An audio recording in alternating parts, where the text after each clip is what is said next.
Listo. Bueno, en el taller de gasometría lo que vamos a determinar, o más que todo enfocarnos, es en el contexto de la evaluación de la muestra, en este caso de gasometría, que generalmente es arterial. Y digo generalmente porque también podemos evaluar lo que es los gases a nivel venoso.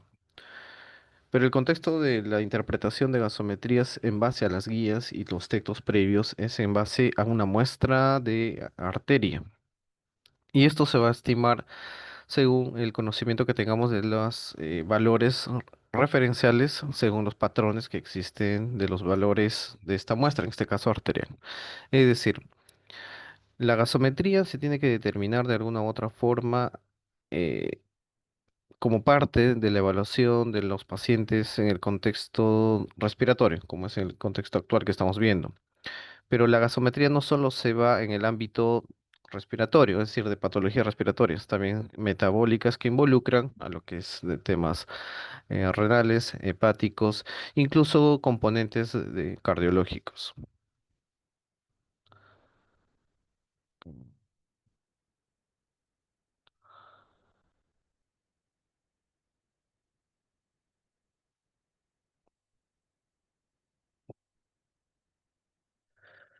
Para nosotros poder interpretar una gasometría, necesitamos saber primero los valores normales de esta gasometría. Y para esto necesitamos saber que el valor referencial o valor normal que estiman las guías y los textos va en un parámetro de un pH, que es el potencial de hidrógeno, de 7,35 a 7,45. Valores por debajo de 7,35 vamos a considerar ya un pH en el aspecto acidótico. Y por encima de 7,45 a lo que son los álcalis o un tema alcalótico. Ahora, primero, al determinar y saber el valor referencial de cuándo se encuentran los valores normales de una pachimetría, vamos a pasar a lo que es el siguiente slide. Es decir, en el segundo paso vamos a tener que determinar si están los valores de pH fuera del rango referencial que nosotros sabemos, de 7,35 a 7,45, determinar cuál es el desorden que está conllevando en este caso al paciente. Es decir, la alteración del pH está comprendida en dos aspectos, el aspecto metabólico y el aspecto respiratorio.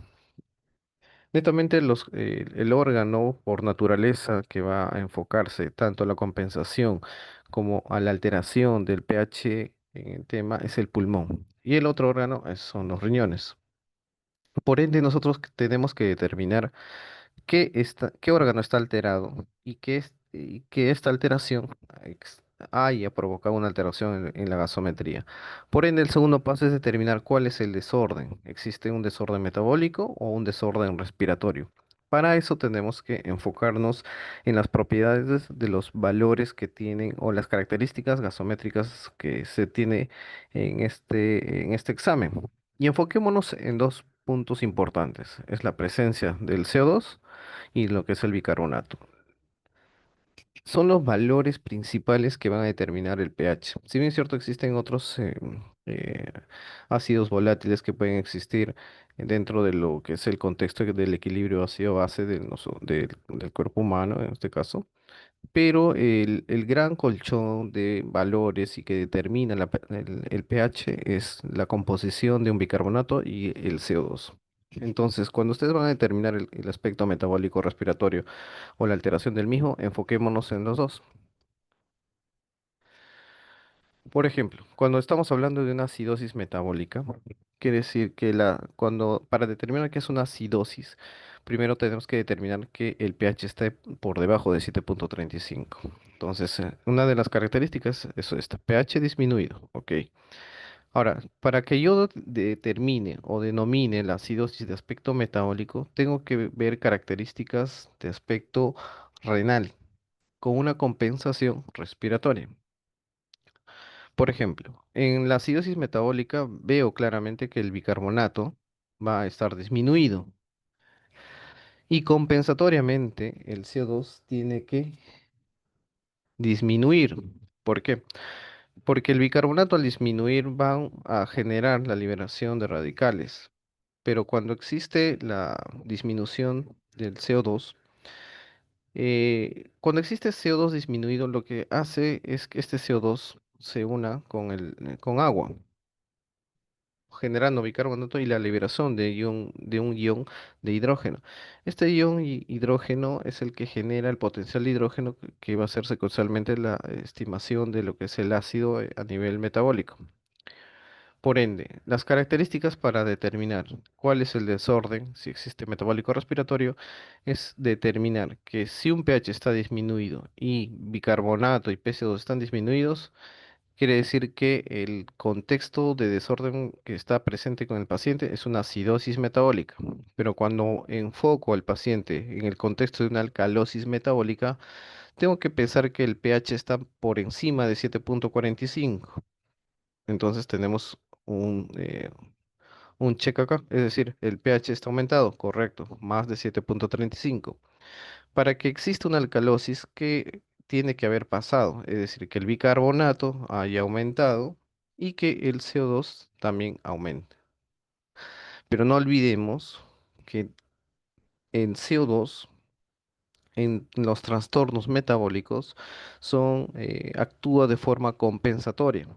Porque si el tema de bicarbonato, por ejemplo, aumenta, o perdón, disminuye, y el CO2 aumentara, sería una acidosis mixta. En cambio, una alcalosis metabólica, por ejemplo, si disminuye, perdón, se aumenta el bicarbonato, se vería iría el pH a una alcalosis. Y si el CO2 disminuyera, también se va al tema alcalótico, es decir, también habría una alcalosis mixta, tanto el ámbito renal como el respiratorio. Es decir, tanto la acidosis como la alcalosis, ya sea respiratoria y metabólica, tienen su compensación. Cuando hay una alteración respiratoria, compensatoriamente va el riñón a compensar y viceversa. ¿Cuál es la diferencia? Es que la compensación respiratoria es mucho más rápida. Es decir, es más fácil, como para que se entienda, es más fácil que la persona, o en este caso el paciente, o respire más lento o respire más rápido, a comparación que existe un metabolismo a nivel renal que pueda captar mayor bicarbonato o eliminarlo y compensar al mismo. Por eso es que los trastornos respiratorios son más agudos, son más ominentes, incluso son los que conllevan a mayor deterioro clínico, incluso mortal, a comparación de los trastornos metabólicos que conllevan un trastorno o una latencia mayor, más crónica.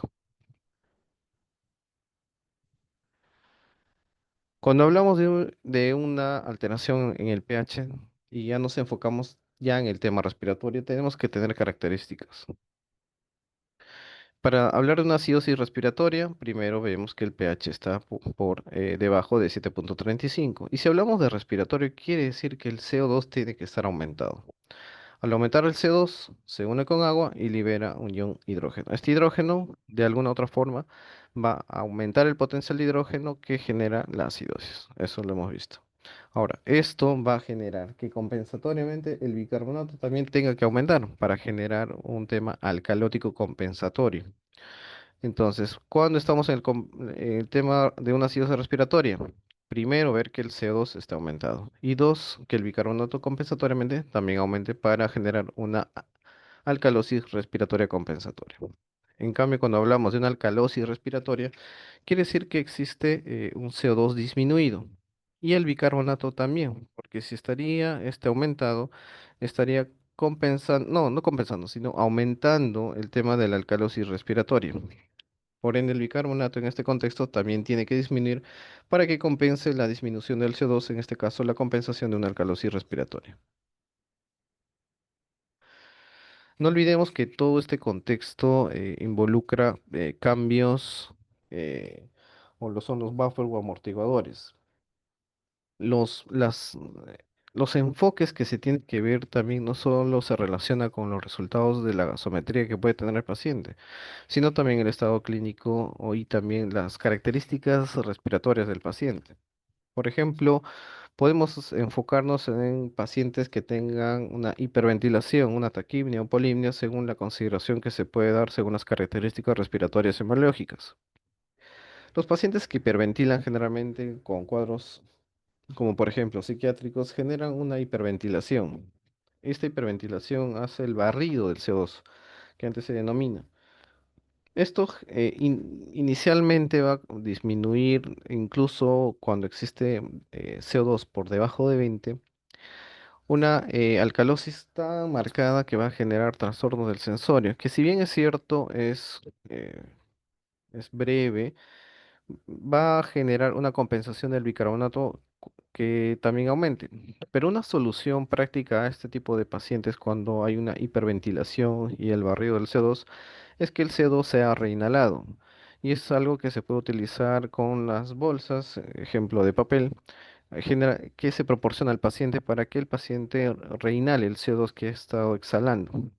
En cambio, cuando existe un trastorno acidótico respiratorio, es decir, que el CO2 aumente, involucra que el paciente está hipoventilando, una frecuencia respiratoria por debajo de 12. Al no poder exhalar, el paciente va a estar acumulando en la sangre todo el CO2. Esto sí conlleva a la utilización un- de mecanismos ya artificiales como la ventilación mecánica, porque va a estar sujeto a que el paciente ya no pueda ventilar por él mismo. Y esto se ve generalmente en pacientes que tienen enfermedades crónicas, ya sea intersticiales o el EPOC, pero también se ve en pacientes que tengan algún tipo de trastorno neurológico que genere una hipoventilación, ya sea por hemorragias, ACVs o trastornos de otro tipo como intoxicaciones medicamentosas o alcohólicas. Ahora, para confirmar el diagnóstico en qué enfoque estoy, álcali o acidótico, siempre tengo que calcular el Anion Gap. Este Anion Gap nos va a ayudar a que si el trastorno es acidótico, veamos que el enfoque del Anion Gap elevado nos va a enfocar que el contexto basal que tiene el paciente se enfoque en una acidosis metabólica. También el Aneum Gap nos puede ayudar a ver que existan otros trastornos de ácidos volátiles que puedan conllevar a la sumatoria del desorden del pH, es decir, los desórdenes mixtos de ácido base. Y para eso nos ayudamos del cálculo de osmolar. Ahora, no olvidemos que, si bien es cierto, no es de rutina, el cálculo del anion gap urinario nos va a ayudar en el enfoque de una acidosis metabólica. No se hace de rutina debido a que el enfoque mayor de diagnóstico es con una gasometría simple. Muchos de los equipos gasométricos no enfocan o todos los resultados que se puede esperar de una gasometría como estudio, sino el enfoque básico de una pH, CO2, PO2, bicarbonato y ácido láctico. En algunos estudios de laboratorio se puede enfocar otros tipos de ácidos voláticos que no necesariamente en otros equipos sean dosados. Por ende, el anion gap, si bien es cierto, es un requerimiento para la confirmación del diagnóstico del tipo de trastorno, no necesariamente puede ser utilizado de forma rutinaria en todos los establecimientos. Y no olvidemos que esto nos va a ayudar a distinguir que existan causas renales o extrarrenales en el enfoque de una acidosis metabólica. Ahora, eh, de forma práctica, se han estimado el tema de verificar si una gasometría está compensada o no. En este caso, un trastorno ácido-base. Se han calculado mucho el hecho de eliminar, aumentar tanto CO2 o bicarbonato según el trastorno que tenga el paciente.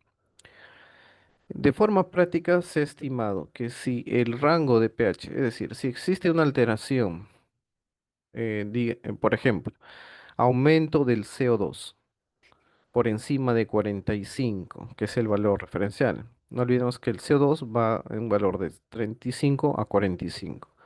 Si está por encima de 45, quiere decir que el comportamiento de ese pH tiene que ser al lado acidótico. Entonces, si yo veo que el trastorno del CO2 está por encima de 45, y que veo el pH está en un rango normales, de forma práctica se puede decir que existe una compensación, pero, pero para saber de una forma definitiva y si existe una compensación, ya sea aguda o crónica, se toman valores que de alguna otra forma necesitamos memorizarlos o aprenderlos, que nos demuestren que efectivamente existe una compensación. Por ejemplo, en la acidosis metabólica, lo que tengo que ver, el que es el CO2, va a disminuir en 1,2 milímetros de mercurio por cada un mil equivalente de bicarbonato que disminuye. Entenderán que es utilizar la memoria por cada trastorno que exista. Por ende, les decía de forma práctica ver que si existe un trastorno CO2 o bicarbonato y la pHimetría está dentro del valor normal, podemos estimar que existe una compensación. Pero para temas estructurales y académicos necesitamos saber efectivamente y calculando matemáticamente que existe la compensación tanto respiratoria y metabólica en cada contexto metabólico o álcali que exista en el paciente. Les repito, tienen que reconocer que, por ejemplo, cuando el CO2 disminuye, perdón, una acidez metabólica, tiene que el CO2 disminuir 1,2 por cada un mil equivalente de bicarbonato que va a disminuir. Cuando existe una alcalosis metabólica, eh, lo que tenemos que enfocarnos es que el CO2 aumente en 6 milímetros de mercurio por cada 10.000 equivalentes de bicarbonato que va a aumentar. En caso de una acidosis respiratoria, como al inicio les mencioné, el contexto de acidosis o alcalosis respiratoria por la compensación que realiza el órgano, en este caso el pulmón, por la taquimia o polimnia que puede tener o la hipoventilación que realiza el paciente, se ven los trastornos más agudos, pero también tenemos que diferenciar que el tema respiratorio tiene trastornos de forma crónica. Entonces, ¿cómo lo puedo diferenciar? Una forma práctica es reconocer que por cada bicarbonato que aumenta en un miel equivalente, tiene que aumentar 10 milímetros de mercurio de CO2. Y ese contexto va a involucrar a que el trastorno con el cual estoy frente al paciente son de forma aguda. Pero cuando hablamos de una acidosis respiratoria crónica, son, por ejemplo, los pacientes que tienen enfermedades intersticiales o también el paciente con enfermedad obstructiva crónica, como el EPOC. En ese contexto, voy a destacar que el bicarbonato va a aumentar 4.000 equivalentes por cada 10 milímetros de mercurio de CO2 que va a aumentar. Si vemos comparativamente, vemos que el aumento va a un micro equivalente a comparación de una forma crónica que es de 4 con un CO2 que aumente de 10 a comparativa de una CO2 que si bien es cierto se maneja, pero en unos textos pueden tener hasta 10 o perdón, 6 milímetros de mercurio. Pero por temas académicos y de posibles exámenes en el contexto de la teoría, mantengan estos valores porque son los referenciales y los que se semejan más a las guías o textos de la literatura sobre el trastorno ácido-base. Cuando hablamos de una alcalosis respiratoria aguda, tenemos que enfocarnos que el bicarbonato va a disminuir 2.000 equivalentes por cada 10 milímetros de mercurio de CO2, que va a disminuir. En una alcalosis respiratoria crónica, el bicarbonato disminuye 4.000 equivalentes por cada 10 milímetros de mercurio que disminuye. Vemos que las compensaciones renales, con estos ejemplos, es mucho más lenta que una compensación respiratoria. Y es algo que ustedes tienen que ver y enfocarse para determinar si el cuadro compensatorio es agudo o crónico, o la patología que está presentándose es de forma crónica o aguda. No olvidemos que no solo es esto, sino también el correlato en el tiempo de enfermedad, las características tomográficas de los pulmones o el contexto de patologías renales concomitantes que pueden existir en estos pacientes. Esta es una tabla que también se puede ver los tipos de trastornos, tanto metabólicos como respiratorios, cuando es el enfoque primario, es decir, cuál es el agente primario que va a generar ese tipo de trastornos. No olvidemos que los respiratorios, el enfoque es la alteración de CO2 y en el metabólico el bicarbonato, y ver de forma compensatoria su contraparte.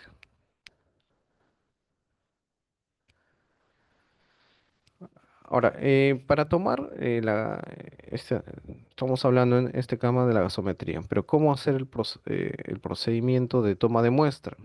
Existen diferentes técnicas, pero lo que se enfoca es que la persona que va a tomar este examen esté lo más cómodo posible, porque depende mucho de la comodidad que va a realizar el procedimiento, el éxito del procedimiento. Para esto existen ya dispositivos o agujas con unas jeringas especiales que tienen la propiedad de no generar un estímulo en el émbolo, es decir, el retiro del émbolo para aspirar, porque ya existe el dispositivo que genera que automáticamente cuando la presión arterial, en este caso como se está tomando de una arteria, la presión sea mucho mayor a la atmosférica, el ascenso o el ingreso de la sangre al dispositivo, en este caso la jeringa, sea automática. En este caso ya no hay la necesidad del jalar o el émbolo y hay muchas de estas jeringas ya vienen epaminizadas. ¿Qué quiere decir eso? Van a evitar que la muestra se coagule, debido a que el procesamiento en las máquinas de gasometría involucra que la muestra sanguínea sea fluida y no en forma de coágulos, lo que va a estimar que se realice un mejor procesamiento y por ende unos mejores resultados. Muchas de estas máquinas también han sido ya mejoradas en el contexto de evitar que exista el ingreso de aire o burbujas de aire procedentes de un cuadro cuando se aspira la muestra. Esto involucraba el tema de cuando la máquina detectaba burbujas de aire, lo podían estimar como si estuviera con un exceso de oxígeno y entrarían a lo que son parámetros de resultado de una hiperoxia, que no se correlacionaban con el estado clínico del paciente. Mucho de esto ha mejorado, incluso con los dispositivos de las jeringas que está a disponibilidad de los centros de salud. En este contexto, vemos que la comodidad del paciente, de la persona, la comodidad del paciente es una aguja pequeña, en algunos casi, otros la también hasta como de tuberculina, pero el tamaño es mucho más grande. Esta muestra se puede tomar de toda arteria que sea abordable, porque se han sacado muestras incluso de arteria radial, femoral y braquial. Y esto va a enfocarse en el estado clínico del paciente y la habilidad que tenga la persona de tomarlo. Muchos estiman y los textos mencionan que la arteria radial es la más importante o preferente para tomar ese tipo de muestras. Esto por la accesibilidad, ¿no? Es más fácil y para el paciente como la extensión de un miembro superior que, por ejemplo, ingresar por zona femoral o braquial. Y lo otro es que todo procedimiento tiene sus complicaciones o sus riesgos. Las lesiones a nivel arterial radial va a involucrar que se pueda trombosar o generar hematomas a nivel de la muñeca. Eh, lo bueno es que existe exámenes auxiliares como Fallen donde nos podemos guiar que existe una compensación de la arteria cubital que pueda compensar un flujo sanguíneo en toda la extremidad, haciendo que de alguna forma tengamos la tranquilidad que si existe algún tipo de lesión a nivel de la arteria radial, no existe una necrosis posterior al procedimiento. Algo que, por ejemplo, cuando se utiliza la arteria braquial, se debe tener mayor precaución. Si bien es cierto, la arteria braquial tiene un calibre mayor, es mucho más grande y mucho más fácil que podamos tener la muestra, el tema es que si existe una lesión o algún tipo de complicación a ese nivel, tenemos el riesgo de que exista una necrosis distal del miembro superior. Por ende, se estima que la arteria radial es la más importante, la más frecuente y con mayor facilidad abordar para tomar la muestra. Pero no olvidemos que cualquier arteria que tenga acceso es factible de tomar el procedimiento. Lo que se hace es la técnica, en este caso una punción de la arteria. Puede existir la angulación de entre 30 a 45 grados. Otros textos, y depende de la arteria, pueden ir a un ángulo incluso de 90 grados. Lo que se estima en este caso radial es un ángulo de 30 a 45 grados. Deje que la sangre ingrese sola, pero esto, ojo, va a depender del tipo de jeringa que tenga a disponibilidad. Hay jeringas que no tienen la válvula para el ascenso automático. Por ende, tendría que hacer el procedimiento aspirar paulatinamente según lo que se está encontrando. Se extrae de 2 a 4 milímetros de sangre, pero existen máquinas que incluso con 1 mililitro de sangre pueden hacer todo el procedimiento. Ya mucho va a depender del tipo de dispositivo de análisis de sangre que tenga cada establecimiento. No olvidemos que estamos en un análisis arterial. Al ser arterial tiene su presión, por ende necesitamos hacer una presión digital en dicho área donde se ha tomado la muestra con la finalidad de evitar hematomas, incluso aneurismas postpunción, debido a que al ser la presión tan alta en algunos contextos, por ejemplo, el que más peligroso es el femoral, puede generar complicaciones, incluso extravasación arterial con disección de la arteria. Por ende, los procedimientos de ese tipo solo tienen que ser indicados según el contexto clínico del paciente. Se toma de arteria femoral en el contexto de un paciente que está en shock y que la palpación de los pulsos en extremidades superiores sea de difícil eh, toma y por ende va a un calibre mayor para la toma de la muestra.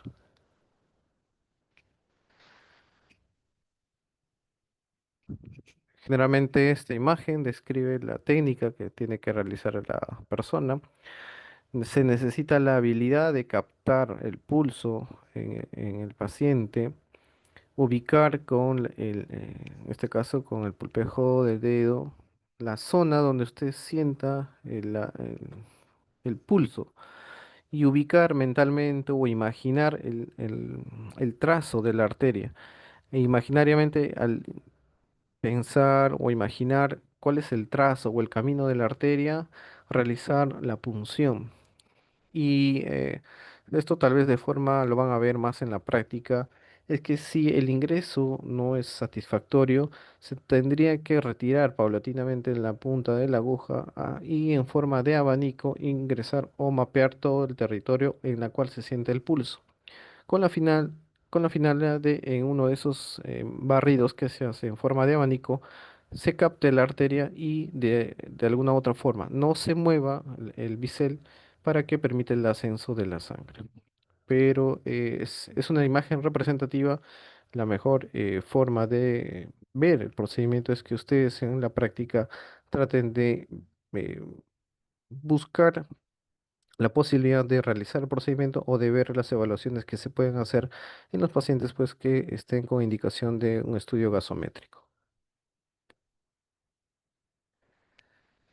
La oximetría de pulso es la forma más práctica, menos invasiva, no dolorosa, es la que se puede realizar incluso domiciliario. Es lo que utilizan el pulsoxímetro que ahora últimamente, posterior a lo que es la pandemia, se ha sido familiarizado por la mayoría de la población.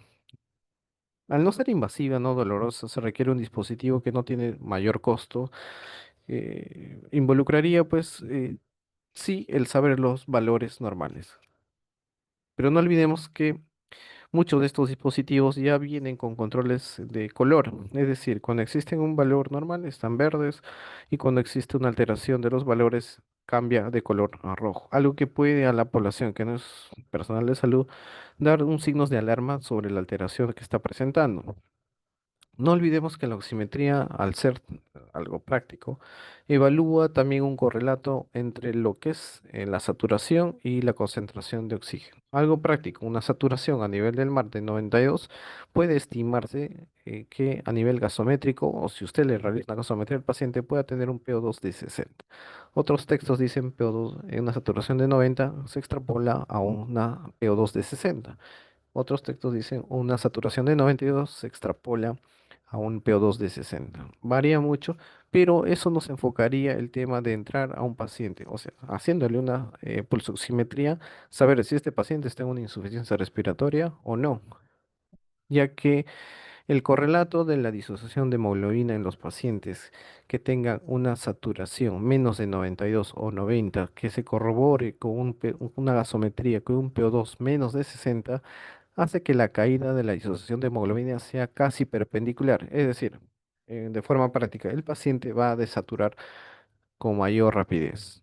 La claudicación respiratoria va a ser más ávida y el requerimiento de un dispositivo oxigenatorio compensatorio o de algún tipo de dispositivo mecánico no invasivo o invasivo va a ser premonitorio para el tema del manejo del paciente. Entonces, la pulsoximetría es algo habitual, casi domiciliario, y va a depender, ojo, también de la concentración de hemoglobina que tenga el paciente.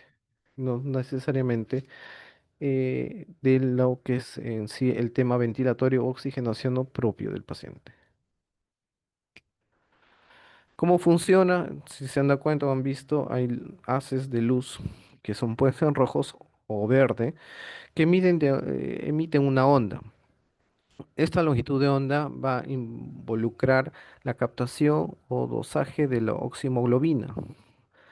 Y esta como oximoglobina es captada por sensores que tienen los dispositivos y ellos van a titular esta onda. Al presentar mayor concentración de onda o frecuencia de ondas, van a estimar una hemoglobina, lo que dicen reducidas. Y esto van en rangos. Por ejemplo, cuando es una oximoglobina va de 60 milímetros de onda y en una hemoglobina reducida 940. Pero esto se puede modificar según los dispositivos y la ubicación. Generalmente es digital, pero si han visto también existen relojes digitales que tienen ese tipo de dispositivos de medición de saturación. Usan, si bien es cierto, las mismas ondas, pero la frecuencia o los diámetros de longitud pueden variar.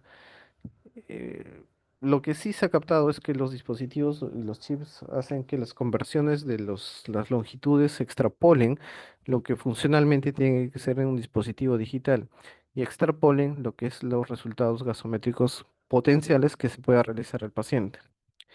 No olvidemos que todos estos equipos tienen que ser calibrados porque no todos tienen la misma capacidad de distinguir las longitudes de onda y por ende la extrapolación de los resultados sean fidedignos del contexto clínico del paciente. Eh, Como les han visto, el pulsoxímetro, saturación de oxígeno, tejidos, usan los traductores, emiten la luz, existe un fotorreceptor, generalmente en pinza, han visto, también puede haber en relojes, generalmente es a nivel digital. Y unos dispositivos hasta tienen las frecuencias respiratorias, que si bien nos extrapolan mucho de los impulsos de respiración muscular, pero lo habitual es tener una saturación y una frecuencia cardíaca en el contexto del flujo.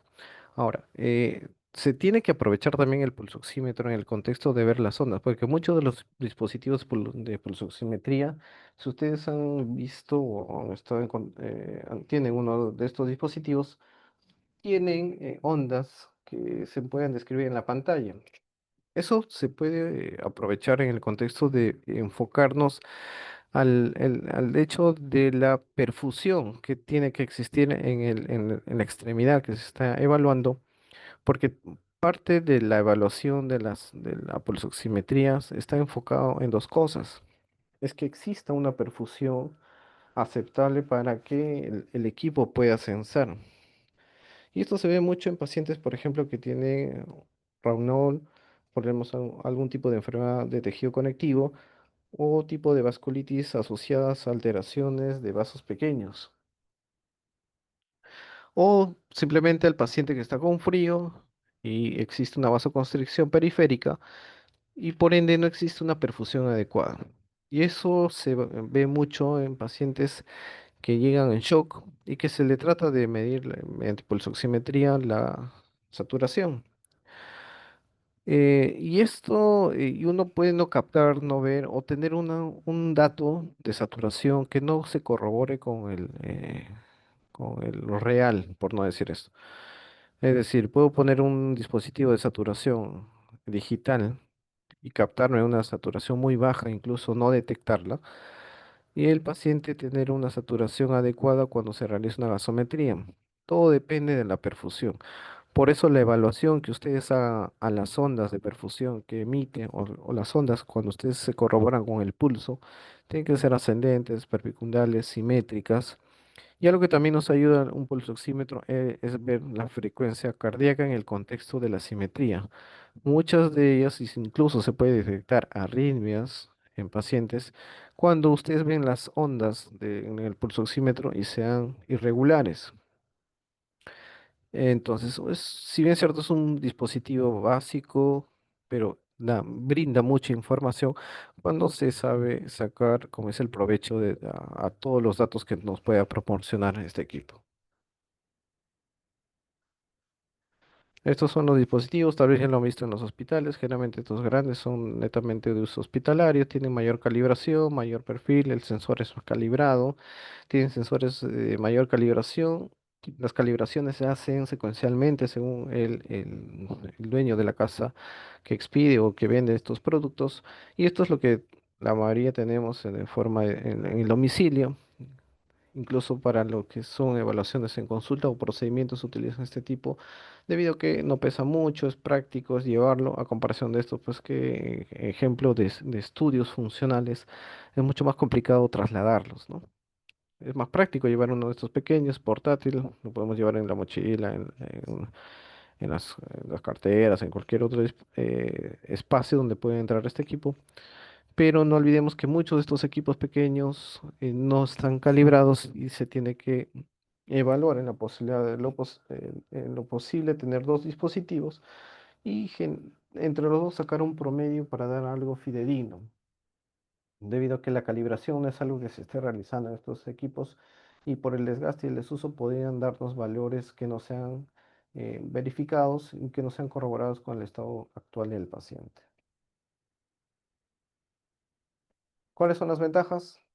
Evitamos pues que estemos punzando al paciente, la punción es dolorosa, muchas de ellas tienen complicaciones, ya por desgarros, desgarro a nivel arterial, muscular, eh, compromiso de algún nervio vecino, también puede haber equimosis, infecciones secundarias a una punción para toma de muestra.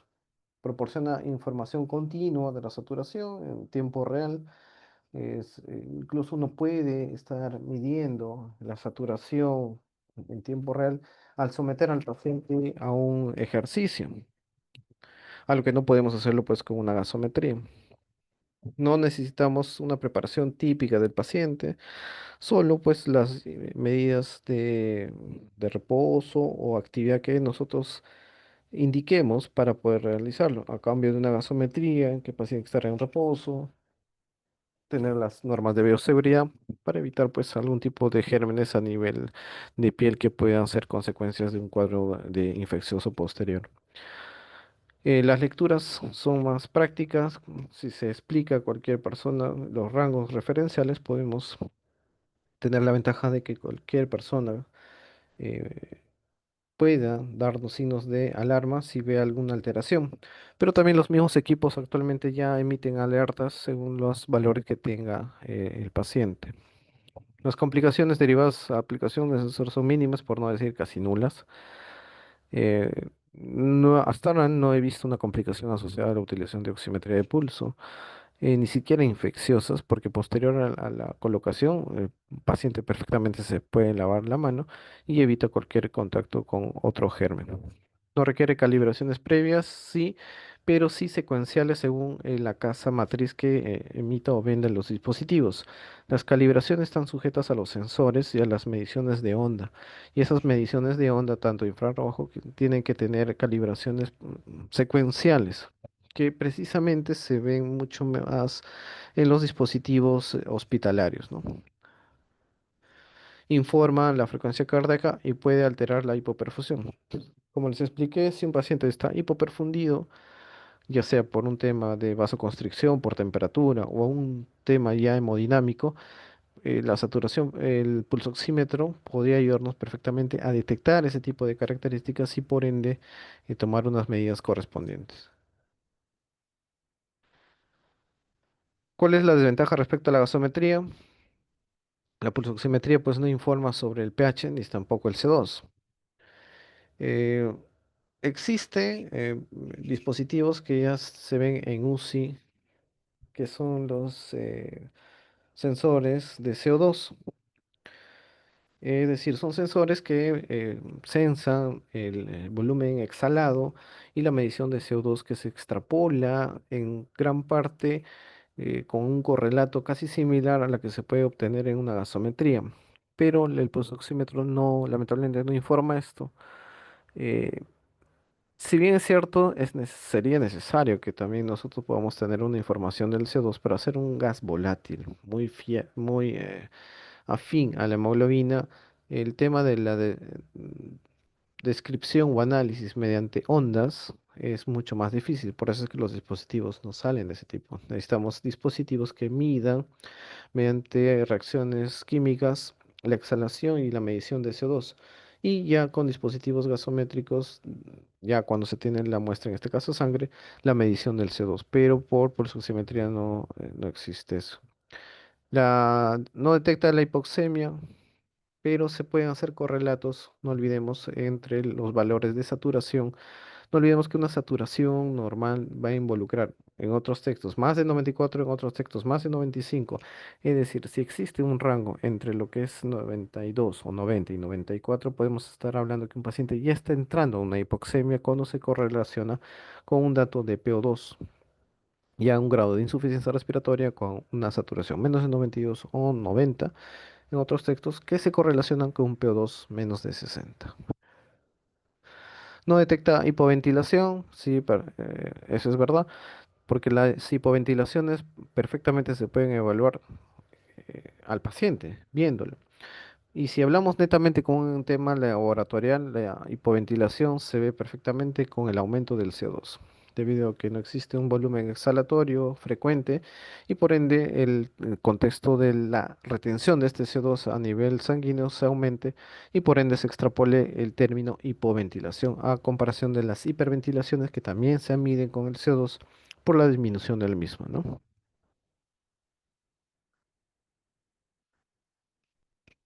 Estos son tablas que se han extrapolado según la población en los estudios que se han hecho. Se da el enfoque de lo que es la medicina de altura. Y esta medicina de altura se ha enfocado en los grados de saturación de oxígeno según el nivel de altitud. No es más que todo sabernos un poco de memoria, pero vemos que, por ejemplo, al nivel del mar, una saturación entre 93 a 100 sería considerada normal. Otros textos, como les digo, más de 94 se considera normal. Pero ya hablamos de una saturación de hipoxemia leve entre 89 y 92. Ahora, estos valores, por ejemplo, la mayoría de los estudios, en este caso, por ejemplo, el estudio Delphi, donde se utiliza parámetros de indicación de oxígeno domiciliario, que perfectamente se correlacionan a lo que son tablas estadísticas sobre la concentración de PO2 en los pacientes. Y esto, me dirán, ¿para qué sirve? Sirve para que indiquen oportunamente en qué paciente ya debe usar oxígeno. El estudio Delphi que se utilizó utilizan rangos de saturaciones óptimas en los pacientes que tienen enfermedad crónica. El estudio se enfocó a los pacientes con enfermedad pulmonar obstructiva crónica, que ellos extrapolan que una saturación óptima en este tipo de pacientes y por la patología debería saturar entre 88 y 92. Y es algo que ellos consideran una hipoxemia leve permisible. ¿Y esto debido a qué? ¿O cuál es la explicación? Es que en los pacientes que tienen enfermedad pulmonar obstructiva crónica y que tengan de alguna u otra forma la cronicidad de la enfermedad, la compensatoria metabólica, en este caso de bicarbonato, al contexto de una hipoxemia o de una hipercapnia permisible, enfocan que el exceso de oxígeno que se le puede proporcionar a un paciente ya crónico es más deteriorante que no darle oxígeno. Es decir, cuando yo proporciono mayor cantidad de oxígeno a un paciente que se ha acostumbrado a una saturación baja, va a involucrar que el estímulo de respiración, en este caso, no olvidemos que el estímulo para respirar es por la concentración de CO2. Y también el componente de respiratorio gatillante es la concentración de oxígeno. Es decir, si yo proporciono oxígeno a un paciente crónico, La concentración del PO2 en sangre va a aumentar. Al generar los valores sean mucho mayores a los estimados, generando una hiperoxia, el centro respiratorio va a estimar que el paciente, como para que se entienda, el cerebro va a pensar que el paciente ya tiene oxígeno y como ya tiene oxígeno no necesita respirar. Entonces, a pesar de que tiene buen PO2 de oxígeno, el paciente hace una hipoventilación y lamentablemente esa hipoventilación conlleva a un gas más volátil que se aferra más a la hemoglobina como es el CO2. Y paulatinamente este CO2 va aumentando y el CO2 es más peligroso que la hiperoxia. Hay un deterioro neurológico, genera una hipoventilación posterior y por ende entra a un trastorno acidótico. Al caer tanto el pH menos incluso de 7.2, ya entra en categorías de trastornos de otras cadenas metabólicas. Al desencadenar otros trastornos metabólicos, involucraría la alteración de otros enfoques compensatorios a nivel de medio ácido y por ende al mayor concentración de CO2 a nivel sanguíneo, que involucran valores más de 60, involucraría pues que el riesgo de vida ya sería más omisorio. Es por eso que los pacientes crónicos no deberían utilizar oxígeno más de lo que requieren. Por eso se han estimado esos estudios. Y no olviden que en pacientes con EPOC y la saturación óptima en ellos, ya cuando son pacientes en estadios, ya lo que dicen paliativos, una saturación entre 88 y 92 a nivel del mar es óptimo para ellos. Y segunda, también esta tabla enfoca una saturación de 89 92, una hipoxemia leve permisible en ese tipo de enfermedades respiratorias. Algunos estudios han querido extrapolar eso a lo que son pacientes con EPIT, han tenido muy buenos efectos en el contexto de indicación de oxígeno, porque la indicación de oxígeno en los pacientes crónicos no solo es con una PO2, algunos textos PO2 menos de 60, sino van a otros límites en el contexto de un PO2 menos de 55 para recién indicar el oxígeno suplementario en estos pacientes. Y esto es por lo que les expliqué, el exceso de oxígeno en pacientes con enfermedad respiratoria crónica es más deteriorante, más lesivo que no darle pues el oxígeno, ¿no?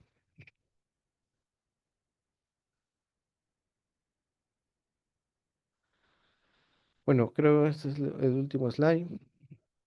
Si bien es cierto, esto de gasometría es bastante tedioso en el contexto de evaluación, lo que se sugiere es que de forma práctica vean los exámenes o los resultados gasométricos para que ustedes de forma práctica puedan evaluar y poner en énfasis con el correlato clínico del paciente. Pero si tuvieran alguna pregunta, chicos.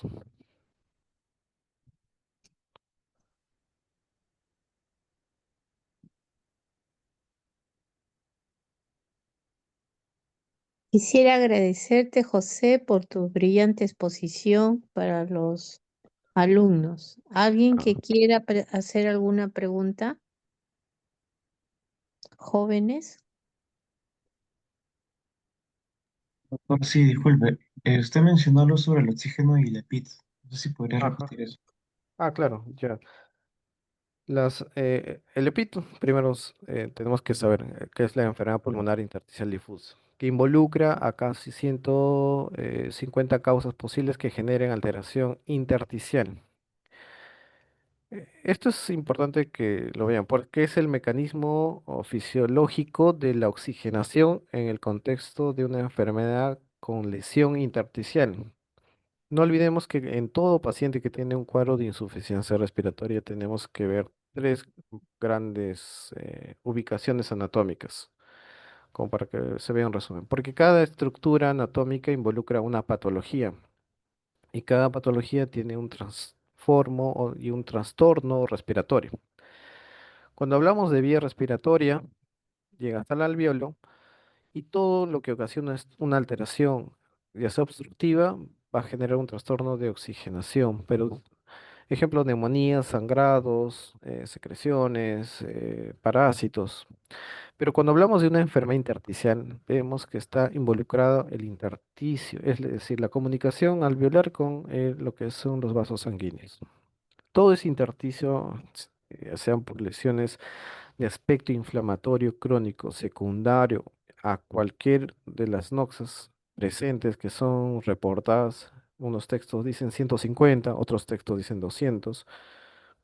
Entonces, va a existir una alteración ya no de conducción, sino de difusión.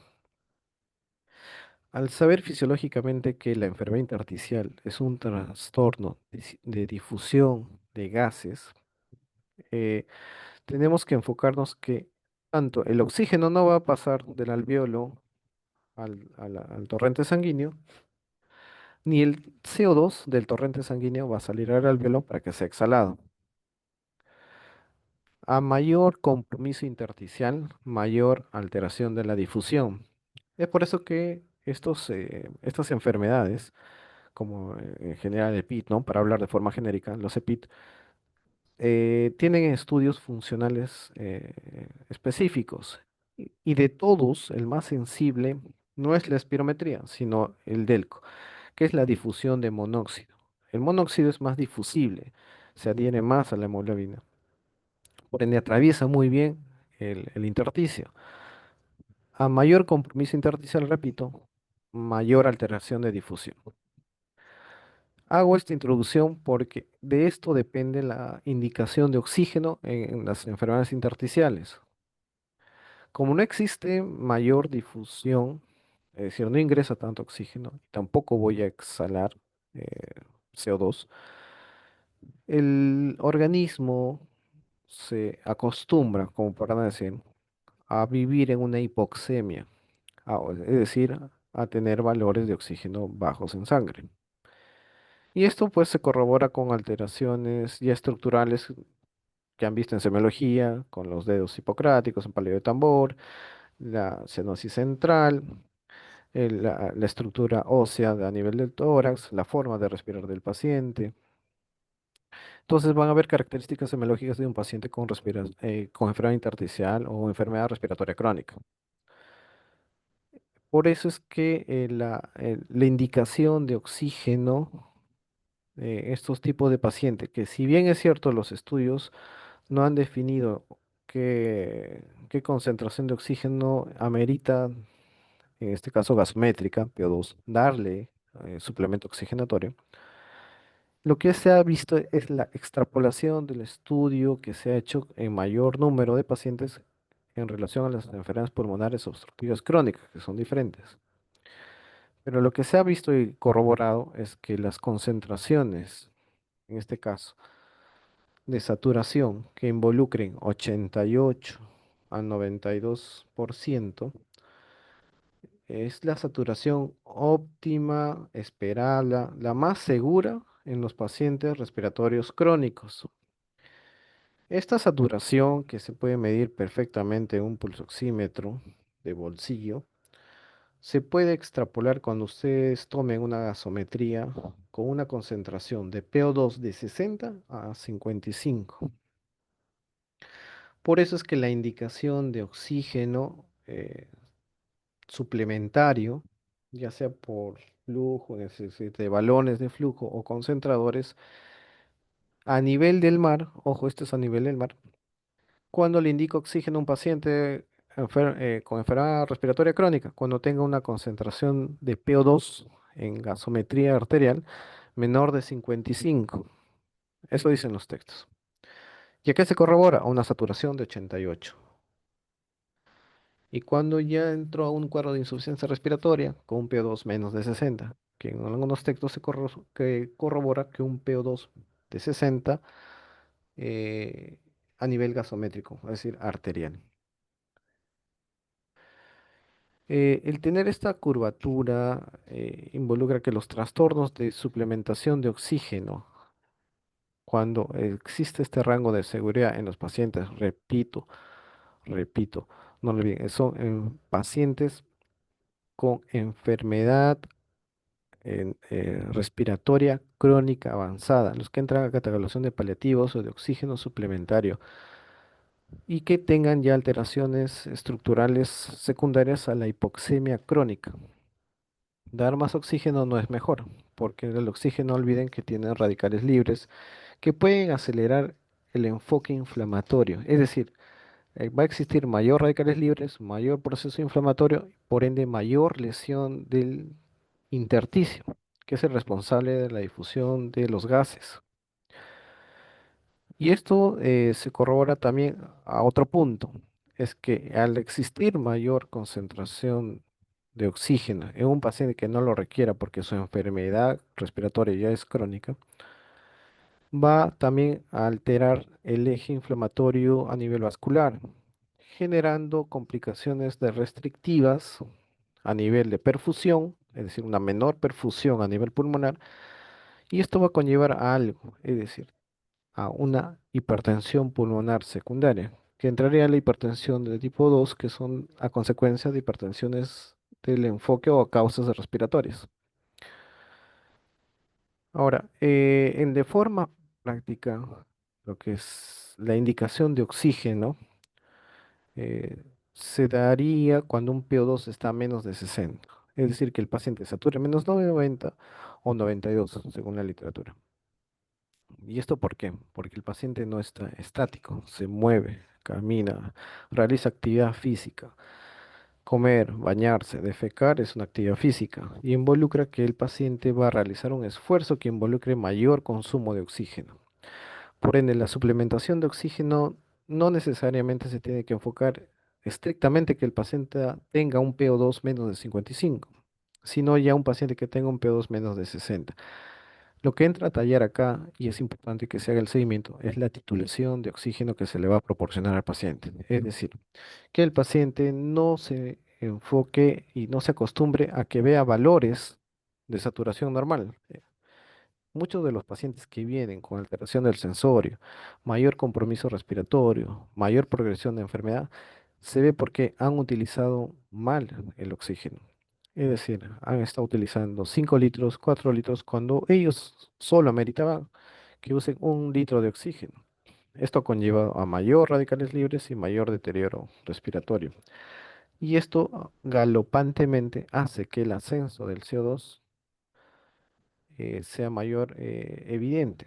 Y no olvidemos que una concentración de CO2 más de 60 ya involucra un trastorno crónico que ya enfoca una alteración del pH. Es decir, en muchos de los textos mencionan que el PO2 permisible en enfermedades respiratorias crónicas no debería sobrellevar más de 60. Pero si vemos pacientes con 65, 70, 80, he visto casos que han tenido un PO2, pues PCO2 incluso de 90 y están despiertos. Involucra pues el grado avanzado de gravedad, para la redundancia, y la severidad, la gravedad y el pronóstico que tiene este paciente. Y esto se le hace un cuestionario y se le ve que la suplementación de oxígeno que tenía este paciente no ha sido la óptima. Ha utilizado oxígeno más de lo que tenía que usar y por ende la progresión de la enfermedad ha sido más galopante. Entonces tenemos que saber utilizar una gasometría, una saturación, como para resumen, para no estar ahí redundando. Si voy a indicar oxígeno en un paciente con enfermedad intersticial, primero, gasometría arterial. Ver el PO2 en qué está.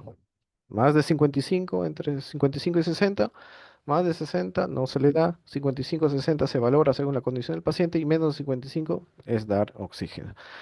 ¿Con qué yo le voy a hacer el seguimiento, manejo, titulación de oxígeno? Con el saturómetro.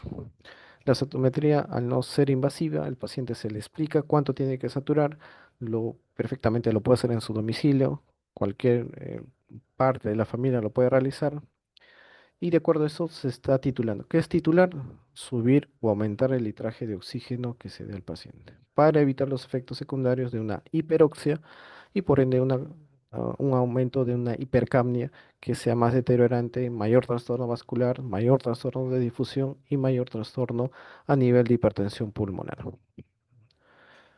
No sé Muchas si con todo gracias. eso se ha resuelto tus Sí, dudas. Ujú. Sí, muchas doctor. gracias, José. Yo pienso que sí. efectivamente. Gracias por tu exposición brillante como siempre. Agradecemos tu participación y el aporte de todos tus conocimientos. Te agradecemos y te invitamos a otra exposición de ventiloterapia. Vamos a Ah, bueno. ponernos en comunicación. Gracias, doctora. Gracias, Gracias por la oportunidad Josecito. y bueno, saludos Cuídate. a ustedes chicos y los mejores éxitos en su formación académica. Gracias. Gracias, Josecito. Bueno, jóvenes, antes de irte, Josecito, ¿puedes dejarme como anfitrión si fueras tan amable? Sí, sí, doctora. Voy entrando. Gracias. Para darle el pase al doctor Vela Patiño. Jóvenes, estamos haciendo toda esta recuperación por el día 29 y el día primero, con el compromiso siempre de darles todo lo mejor de la sede. A continuación voy a dar pase al doctor Vela Patiño. Eh, si Listo, me doctora. puedes, Ya está. muchas gracias. Excelente. Entonces, vamos a darle el pase al doctor Vela Patiño, a ser el siguiente expositor.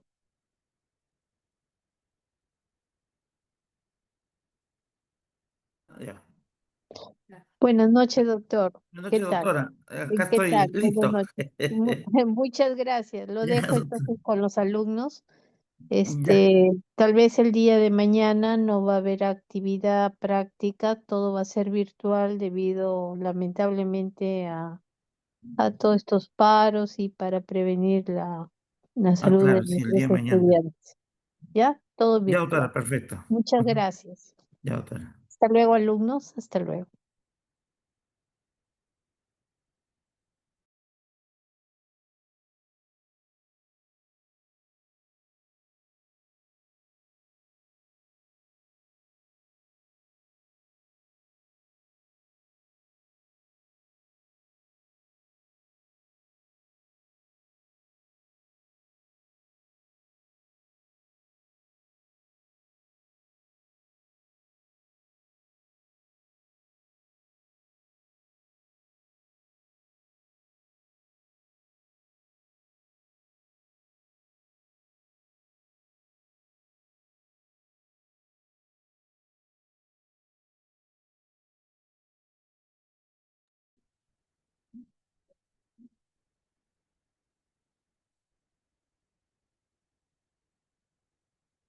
Buenas noches.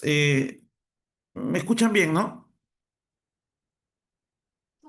Sí, doctor. Perfecto. El día de hoy en la noche me tocó la hora más vespertina y es acerca de un tema que felizmente es corto. Son las pruebas de función pulmonar que nosotros utilizamos en el servicio de neumología para calificar tanto grado de obstrucción como grado de restricción, evolución y pronóstico de enfermedad pulmonar.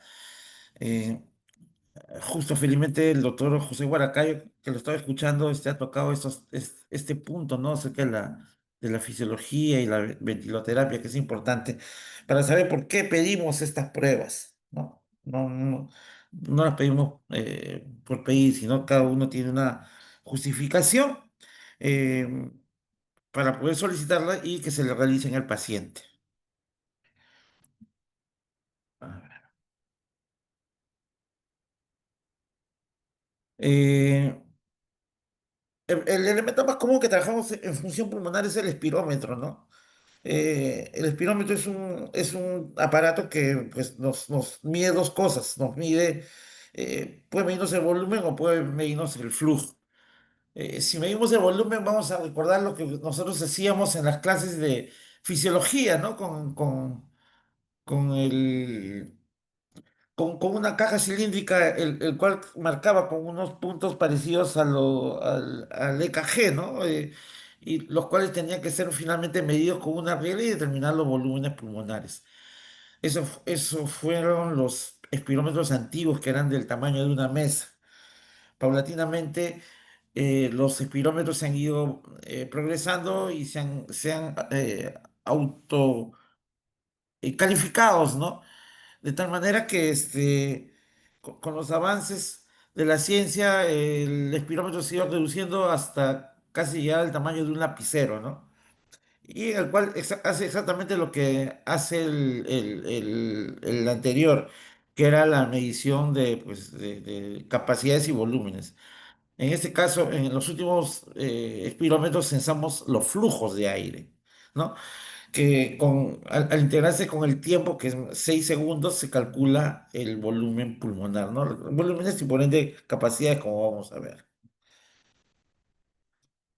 Estos sensores, pues, eran los que nosotros hicimos en la clase de fisiología, que en mi época también yo los hice, ¿no?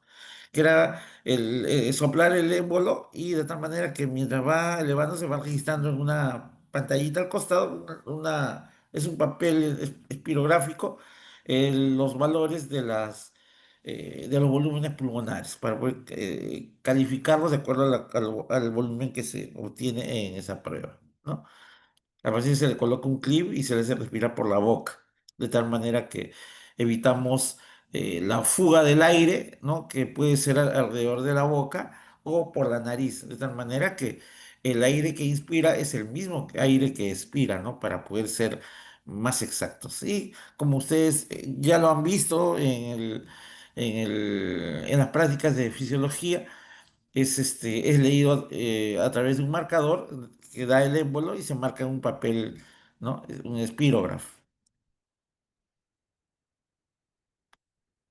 ¿no? Actualmente, como les dije hace un momento, los sensores están en el tubo, en la boquilla. Algunos ya deben haber hecho algunas prácticas, ¿no? En los cuales medimos la velocidad que el paciente tanto inhala como exhala, ¿no? Y los dispositivos están en la boquilla de tal manera que se mide el flujo en la cantidad del tiempo que el paciente inspira y expira, de tal manera que tenemos el volumen y con eso calculamos, ¿no? Los volúmenes y capacidades respectivas.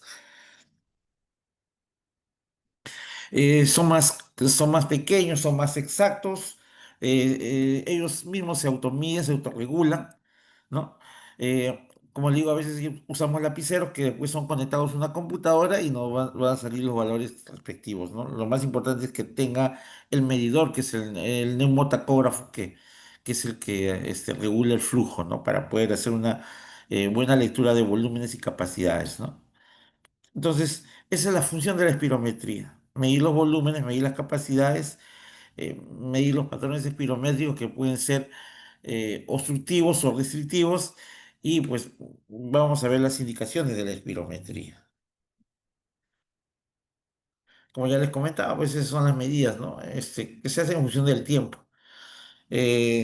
¿Para qué nos sirve? Para evaluar el grado de compromiso del pulmón y se correlaciona con la morbilidad y la expectativa de vida, ¿no? Sobre todo para los pacientes que son crónicos, ¿no? Como los pacientes con enfermedad pulmonar obstructiva crónica y la enfermedad pulmonar intersticial difusa.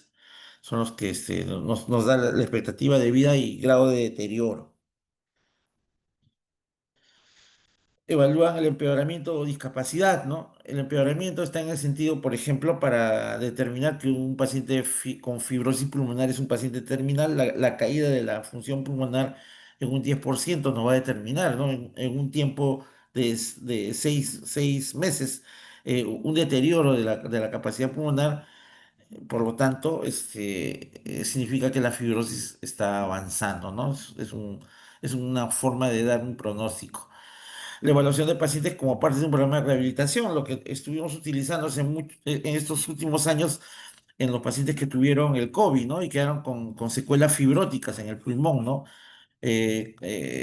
Cicatrices fibrosantes que quedaban posterior a los cuadros de COVID que requerían oxígeno o que llegaron a estar en ventilación mecánica o oxígeno por cánulas de alto flujo. Eh, También se utiliza en las empresas como evaluar los riesgos como parte de una evaluación de salud, sobre todo para pacientes que van a laborar en altura o van a estar en contacto con sustancias muy alérgicas, como por ejemplo animales, ¿no? Crianza de animales o cultivos, ¿no? Entonces, nos sirve como una parte de evaluación. La gente que va a trabajar pues en las minas, la gente que va a trabajar en la, for- en hacer las carreteras, ¿no? Los cuales, pues, de acuerdo a ley, hay que hacer los controles espirométricos una vez al año, ¿no? Como parte de su función general de evaluación de salud, ¿no? Evalúa los síntomas y signos o test de laboratorio anormal. Hablamos, por ejemplo, de eh, la primera causa de la fibrosis pulmonar, que es la disnea, ¿no? El paciente acude a la consulta porque se agita. O sea, el paciente no tose, el paciente no le duele el pecho, el paciente tiene disnea, ¿no? Y es un signo el cual nos indica que debemos pedir un examen de función pulmonar. Eh, Mide el efecto de la enfermedad en función pulmonar en cuanto al deterioro posterior y como les comentaba, pues nuestras evaluaciones en salud pública son de una vez al año. En EPIT, en fibrosis pulmonar, son cada 6 meses. Lo usamos también como riesgo preoperatorio, los pacientes que van a ser sometidos a una cirugía, sobre todo la cirugía abdominal alta y la cirugía torácica, ¿no? Es importante el estudio espirométrico para determinar el grado de riesgo posoperatorio, sobre todo en las atelectasias, ¿no? Eh, en abdominal inferior no es tanto, ni tampoco del cuello hacia la parte superior cabeza. Utilizamos una escala que se llama ARISCAT, ¿no? Para poder determinar el grado de riesgo, sin necesidad de hacer una espirometría propiamente dicha. Evaluación antes de la actividad física, sobre todo para los pacientes que practican deporte, ¿no? Deporte competitivo, por ejemplo, para nosotros natación, atletismo, ¿no? Eh, Siempre se les hace, por ejemplo, a la selección peruana de fútbol, siempre se les hacía los estudios de función pulmonar en la clínica San Felipe, ¿no?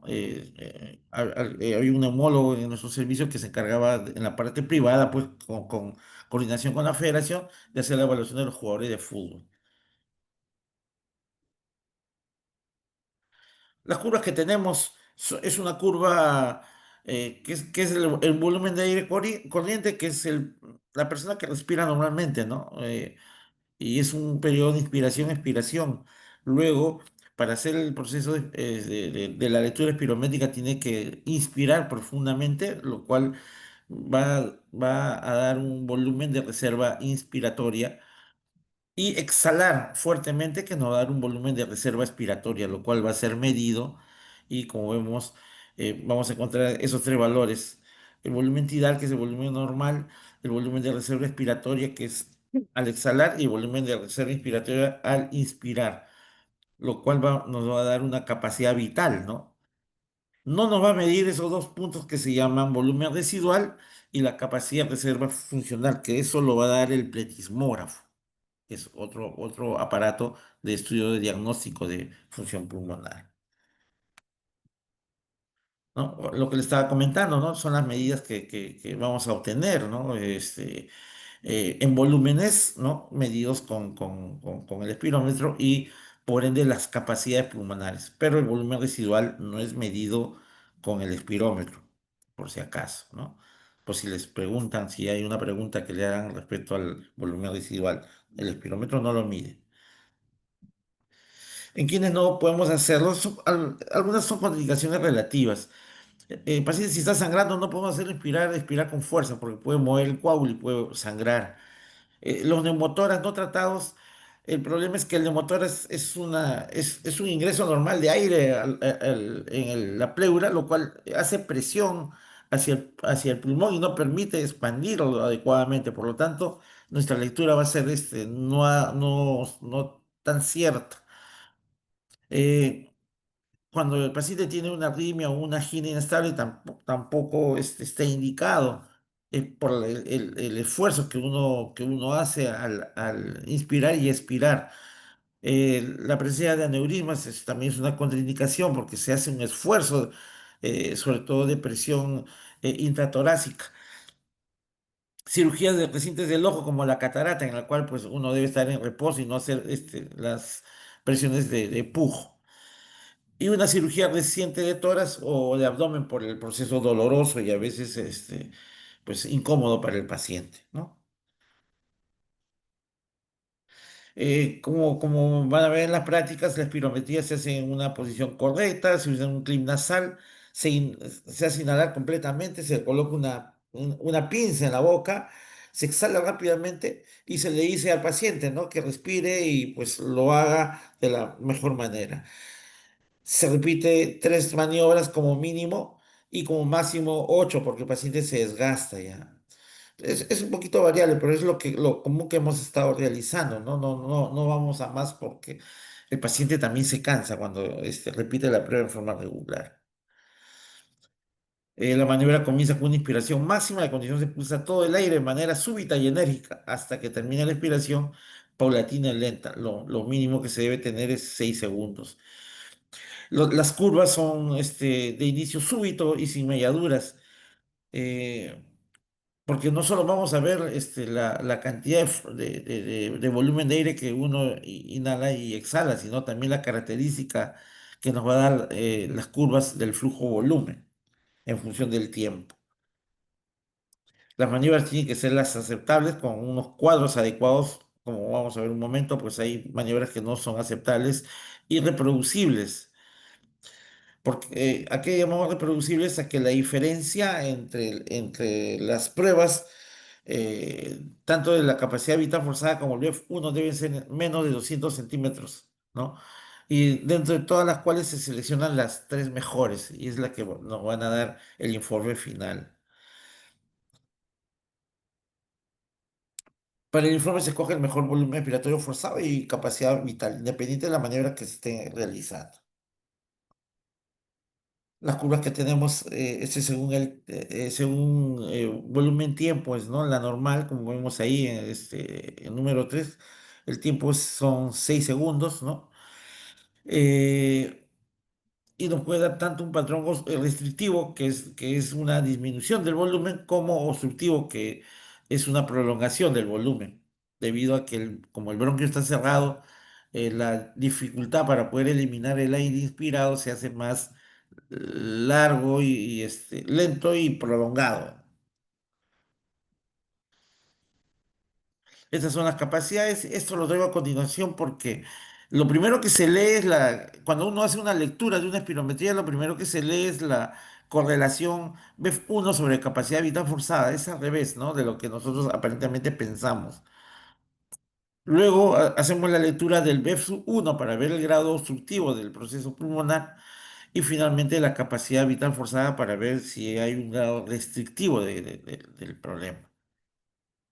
Finalmente, pues la espirometría no va a definir fenómenos obstructivos o restrictivos. Obstructivos como el asma, el enfisema pulmonar, la bronquitis crónica, las bronquiectasias, y restrictivos como las enfermedades pulmonares intersticiales difusas de distintos tipos, ¿no?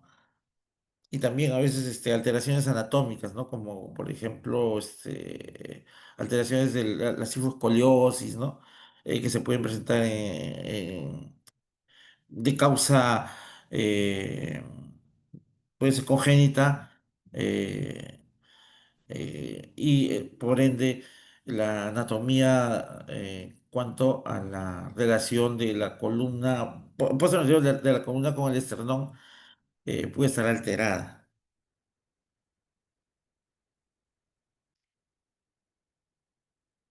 Estos son los valores que encontramos en la espirometría. No olvidarse, ¿no? Lo obstructivo, la capacidad vital está normal, el BEF es lo que se altera y el índice tifenó, que es la relación BEF1 sobre capacidad vital forzada disminuida. En cuanto al fenómeno restrictivo, la capacidad vital forzada es la que está disminuida, el BEF1 es normal y el índice tifenó es normal. Eh, Todo en la medicina no es puro, o sea, no vamos a encontrar solo fibrosis o solo enfisemas. Podemos encontrar los llamados fibroenfisemas, ¿no? Fibroenfisemas pulmonares en los cuales la espirometría muestra un patrón mixto, donde la capacidad vital forzada está disminuida el BEF1 está disminuido y por ende la correlación BEF1 capacidad vital está disminuida. Así como vemos los volúmenes que deben estar, los resultados, no más de 200 centímetros cúbicos de aire, también vemos el tipo de curva, ¿no? Por ejemplo, la curva de ser recta, como hemos visto hace un momento, y en los procesos de tos hay melladuras. ¿Y qué significa la melladura? Que va a alterar, o sea, el proceso de expiración, porque son exhalaciones fuera del contexto, lo cual hace que, como ustedes ven acá, la curva tenga dos melladuras, ¿no? Y ese es el reflejo de la tos. Por lo tanto, la prueba no es aceptada, ¿no? Y hay que repetirla. Cuando el tiempo es corto y hay un cierre de glotis, de tal manera que por más que el paciente quiera soplar, no va a poder exhalar más, ¿no? Y los volúmenes van a ser cortos en el tiempo.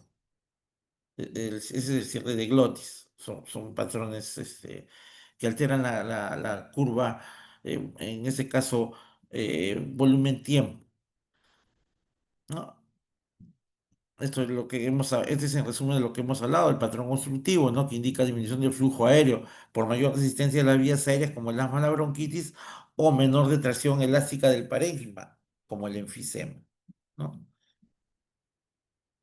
El patrón restrictivo, disminución de la capacidad pulmonar total por alteración del parénquima, como la fibrosis, amputaciones, rigidez del tórax, deformidades del tórax, alteraciones de los músculos respiratorios o de su inervación, ¿no? Patologías como la miastenia gravis o la polimiositis, por ejemplo, pues vamos a encontrar estos patrones alterados en los cuadros restrictivos, ¿no? Muy bien, esa es la parte de espirometría.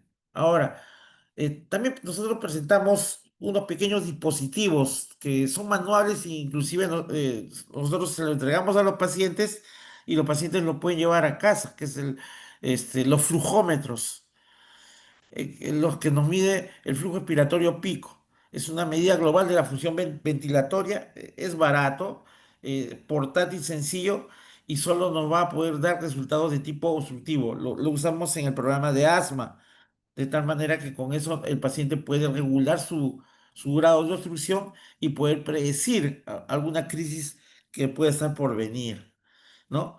Estos aparatitos blancos que nosotros entregamos a los pacientes es el flujómetro, el cual el niño solo tiene que exhalar la cantidad de volumen de aire y va a ser marcado en los numeritos negros que está adelante y hay una línea blanca que es la que se mueve de acuerdo al flujo que el niño respira y el cual debe ser marcado en una libreta para ver las variaciones, ¿no? Entonces, la variabilidad nos va a determinar pues, si hay algún evento que se puede estar presentando y se marca tanto el flujo expiratorio en la mañana y en la noche, ¿no? Que nos puede indicar las variedades, ¿no? Cuando hay un pobre, por ejemplo, acá vemos en cuanto al uso del flujo expiratorio forzado, hay una gran variabilidad tanto en la mañana como en la noche. Eso significa que hay un pobre control de la enfermedad. Cuando la función mejora y los valores tanto en la mañana y en la noche se equilibran, significa que estamos yendo bien, sobre todo cuando usamos las terapias con corticoides inhalados, que son de mantenimiento, ¿no? Pero cuando hacemos los controles efectivamente tanto en la mañana como en la noche encontramos parámetros en conjunto, pero con un flujo bajo, ¿no? Nos estamos acercando hacia una exacerbación del cuadro asmático y hay que tener cuidado porque ahí tenemos que actuar, ¿no? Y dar medicamentos de rescate. Escuché al doctor Guaracayo en la clase anterior hablar de la difusión, ¿no? Que es el gol estándar para el estudio de fibrosis pulmonar, ¿no? Y efectivamente es cierto lo que dice el doctor, porque ¿qué cosa es la difusión? Es el proceso físico, ¿no? Recuerden ustedes la clase que hacían en el primer año.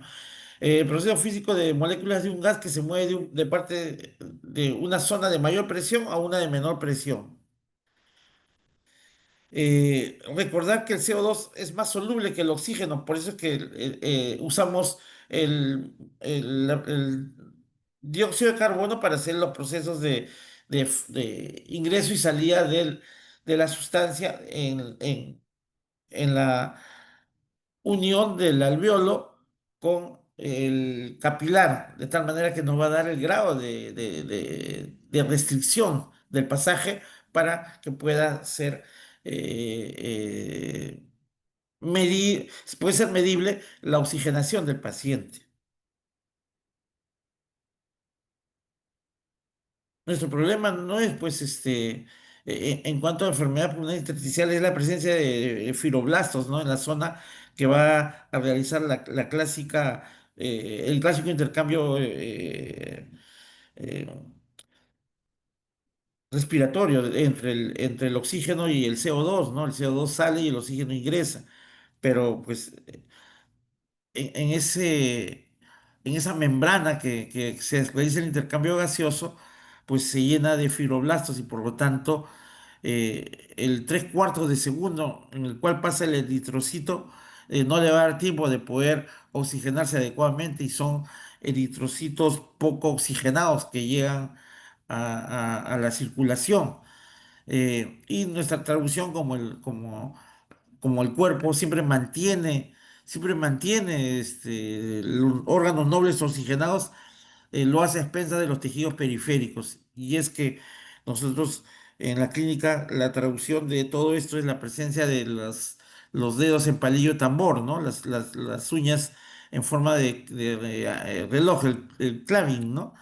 Que es la primera manifestación que presenta tanto en los dedos de la mano como en los dedos del pie. Y esto es porque pues, son las zonas que se van a castigar debido a que no haya una oxigenación adecuada por este problema del trastorno de la difusión, ¿no? Es la traducción fisiopatológica de los dedos en palillo. La prueba no es como no es como la espirometría, en la cual uno tiene que inspirar profundo y exhalar profundo. En este caso, eh, el paciente tiene que contener el aire durante 10 segundos, de tal manera que él va a absorber el monóxido de carbono y, lo que se va a medir es la cantidad de aire que pasa a través de este espacio intersticial y puede ser medido de tal manera que nos da un porcentaje de capacidad pulmonar.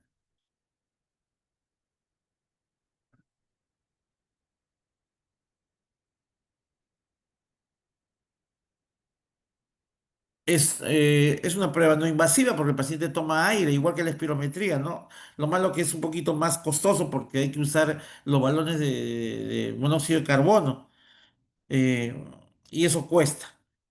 No medimos, ya no lo medimos con oxígeno, sino lo medimos con monóxido de carbono, ¿no? Nos da el diagnóstico diferencial y grado de incapacidad porque se miden porcentajes de 120 a 0. Lo que les comentaba, ¿no? Era retener 10 segundos y finalmente pues, puede ser eliminado. Estos valores van a depender del sexo, edad y talla del paciente, igual que la espirometría. También este consumo de tabaco, ¿no? Que me estaba olvidando de mencionarlo en la parte de la espirometría, que nos da valores variables, ¿no? Eh, Generalmente está medido, tiene unas medidas en función de la región, en este caso costa, ¿no? Pero falta hacer algunas mediciones para futuro en cuanto a la medida de la capacidad pulmonar en pacientes de altura, ¿no? Que pues eh, México es el que está a la carrera con esto, darle una medición para que sea similar a la medida que se hace con los pacientes de la costa, ya que con los pacientes de altura pues sobrepasan el 100% y es por la presencia de los shunts, ¿no? Que tienen los fetos al estar en el embarazo y es su respuesta ante la menor concentración de oxígeno en el ambiente, ¿no? Y que eso es lo que sucede en los niños de altura. Y eso responde también por qué más gente de la costa murió con respecto a la gente de la sierra, ¿no? Porque la gente de la sierra al tener disminución de su capacidad pulmonar, utilizó los shunts que se crearon al vivir bajo la presión bajo la menor presión de oxígeno, lo cual determinó la formación de estos alveolos colapsados, ¿no? Muy bien. Igual, el delco igual tiene sus valores de referencia y predichos, ¿no? Y se calcula de acuerdo a estas fórmulas, ¿no? Que finalmente van a ser medidas, ¿no? De 120 a 0. ¿Qué factores alteran la prueba del delco, del T de difusión? Es los cambios de volumen alveolar y en la concentración de hemoglobina, ¿no? Aquí hablamos cuando hay cambios de volumen. Si el paciente hace una mala técnica por ejemplo, eh, si tiene un esfuerzo inspiratorio insuficiente o no retiene los 10 segundos que se piden, puede alterar la prueba. Entonces no nos da resultados adecuados. ¿No? El médico ya está preparado para poder saber si es que la prueba es la adecuada o no, y mirando en las pantallas y los valores que salen en el resultado, ¿no? La concentración de hemoglobina es otro factor importante, porque la anemia condiciona la disminución de la difusión, estamos hablando de los glóbulos rojos, ¿no? Y la poliglobulia en reversa hace un falso incremento. Se considera que una disminución de la concentración de hemoglobina de 2 a 3 gramos puede reducir hasta un 10% el valor del T de difusión. Como decía, pues bueno, aquí necesitamos los valores y hay que medirlos, en este caso cada 6 meses, para poder definir si hay un deterioro de la capacidad del paciente, sobre todo como es un gol estándar para pacientes con fibrosis pulmonar, ¿no? Normal de 120 a 85, ligero de 85 a 70, moderado de 70 a 50, grave de 50 a 35 y muy grave menor de 35, ¿no? Que muchas veces los encontramos ahí, son candidatos, se consideran candidatos, algunos incluso para trasplante de pulmón. ¿En quién está disminuido? Enfermedad pulmonar obstructiva, enfisema, fibrosis quística, bronquiectasias y EPITS. Enfermedades con trastornos reticulares, ¿no? Con afección pulmonar, como pues, el lupus, esclerodermia, artritis reumatoide. Esclerodermia es muy marcado, dermatopolimiositis y vasculitis, ¿no? Sobre todo en la enfermedad de Wegener. Enfermedades cardiovasculares en el infarto agudo de miocardio. Es un problema más que todo ya de la hemoglobina, estenosis mitral, hipertensión pulmonar primaria, edema de pulmón o tromboembolia pulmonar.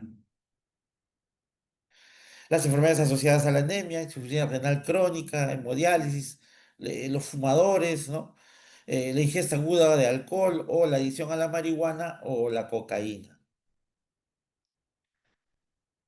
A la par también podemos encontrar aumentado en procesos como el asma bronquial, enfermedades que cursan con policitemia, ¿no? Por la alta presencia de los glóbulos rojos, la hemorragia alveolar, enfermedades que tienen el shunt de izquierda a derecha, o cuando pues, se ha hecho mucho ejercicio antes de realizar la prueba, tiene hiperventilación. ¿En quién está contraindicado? Los pacientes que tienen confusión mental o incoordinación muscular que impiden realizar la maniobra, ¿no? O sea, no va. Es un poco exigente la prueba y el paciente tiene que ser muy colaborador. También tenemos la incapacidad adecuada para obtener o mantener el labio en la boquilla del instrumento, los que tienen un problema en la articulación mandibular, ¿no? Los cuales no les permite cerrar la boca adecuadamente. Pacientes hemos tenido con problemas en el maxilar inferior, ¿no? Y uno no puede cerrar la boca, por lo tanto la boquilla no puede insertarse y hay fuga. Y entonces no se le puede hacer una adecuada prueba. Hemos tenido pacientes con polisacaridosis que tienen pues el maxilar prominente y tampoco se le puede hacer. Una comida copiosa o ejercicio vigoroso antes del test está contraindicado.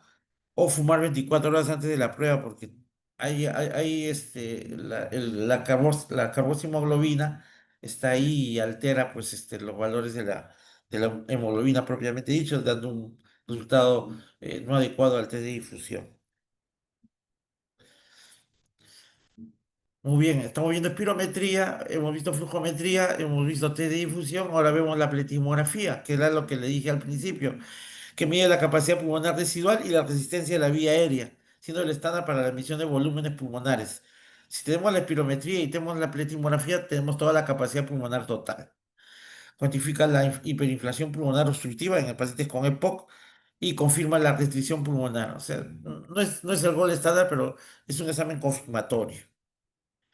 Este sí se hace en la cabina cerrada, porque nosotros lo podemos hacer en la cabina abierta, ¿no? Como lo han visto ustedes en la sala de procedimientos, ¿no? En el segundo piso hay una cabina que es generalmente para abierta, porque se hace espirometría y difusión, pero cuando se quiere hacer la petimografía hay que manejar las presiones del medio ambiente, por lo tanto hay que hacerlo hay que cerrar la cabina, ¿no? Y es así como hacemos la medición de la prueba. Evalúa pacientes con seguimiento o con EPOC. eh, Tenemos pacientes con problemas de ACOS que nos podemos, una duda diagnóstica con la espirometría, ¿no? Y hay que hacer una diferenciación entre bronquitis crónica, enfisema y asma. Evaluación de la infección pulmonar como enfermedad del tejido conectivo, que es nada más que todo confirmatorio.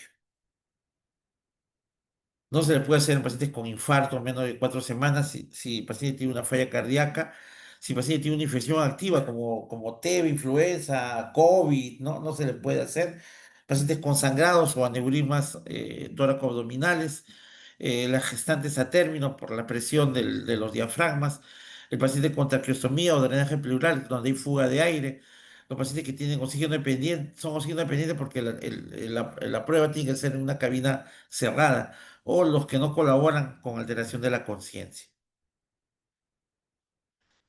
También tenemos otra prueba que es el FeNO, ¿no? Que es el óxido nítrico exhalado, que se utiliza en un grupo de pacientes, así como el BEF, medimos el flujo diario y la posibilidad de una recaída. Acá el FeNO, que es un examen último lo estamos utilizando actualmente, es una medición para los pacientes con asma alérgica o sinofílica. Determina la intensidad de la inflamación pulmonar y también nos sirve para ver la respuesta al tratamiento cuando uno ya le inicia medicamentos de mantenimiento, ¿no? Como los corticoides inhalados. Su medida está en partes por 1000 millones en el aire exhalado lento y continuo. Esta prueba es sencillísima. Lo único que tiene que hacer el paciente es exhalar durante 5 segundos, lo cual va a ser medido en una computadora, ¿no? Es facilísimo y de rápido diagnóstico. Muy bien. Para el apnea del sueño utilizamos no la tenemos en la institución, lo tienen los neurólogos, pero hacen más que todo para estudio de polisonografías en lesiones neurológicas. Pero para nosotros la polisonografía es importante sobre todo en un campo poco estudiado en el Perú, que es el apnea del sueño, ¿no? Registra ondas cerebrales y los niveles de oxígeno en sangre, la frecuencia cardíaca respiratoria durante el sueño.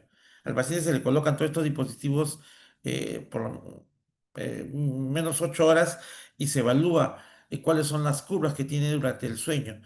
Y nos puede determinar los tiempos de apnea, que generalmente se consideran más de 10 segundos, y hipoapnea son 5 segundos.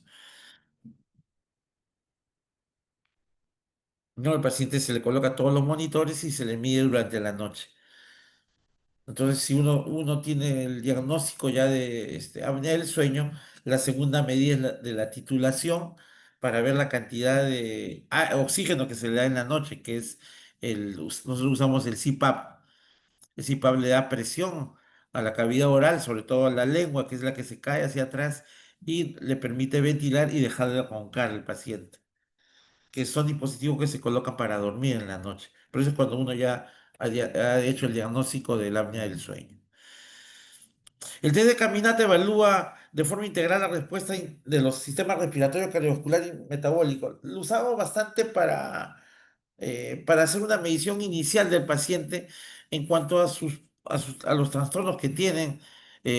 al inicio, por ejemplo, es parte del protocolo para los pacientes de enfermedad pulmonar intersticial difusa y nos sirve y como es una prueba tan fácil, nos sirve para ver el grado de deterioro que va llevando paulatinamente durante todo el proceso del, de la fibrosis pulmonar y el tratamiento que uno le va a dar, ¿no?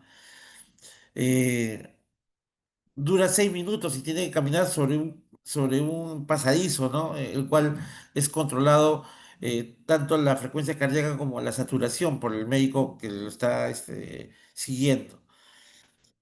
Se utiliza para evaluar un paciente con enfermedad crónica y constituye una herramienta confiable de diagnóstico, estadificación, pronóstico y seguimiento. Y es una prueba tan sencilla que pues es fácilmente medible, ¿no? Aquí la persona pues tiene que caminar entre los conos, ¿no? Que son más o menos una distancia eh, eh, de cono a cono y el médico que está en el medio es el que le va controlando cada vez que pasa la saturación y la frecuencia cardíaca.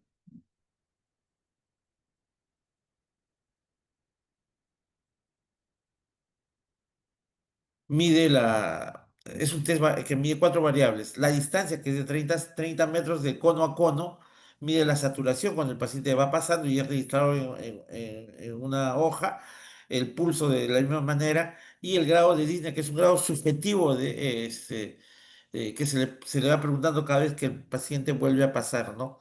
Le dicen de 0 a 10 ¿cuánto te vas cansando? Y ellos van dando un número. ¿En qué se indica? Estudios comparativos de cirugía tórax o pacientes con trasplante. EPOC, la rehabilitación pulmonar en pacientes postrados que pues salen de la UCI o hipertensión pulmonar.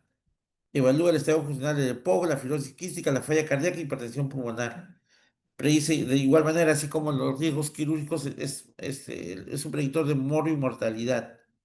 En quienes no se le hace, en los pacientes que tienen infarto reciente, los arrítmicos, los que tienen falla cardíaca, pues se le hace caminar sin parar durante 6 minutos, o un asma no controlada.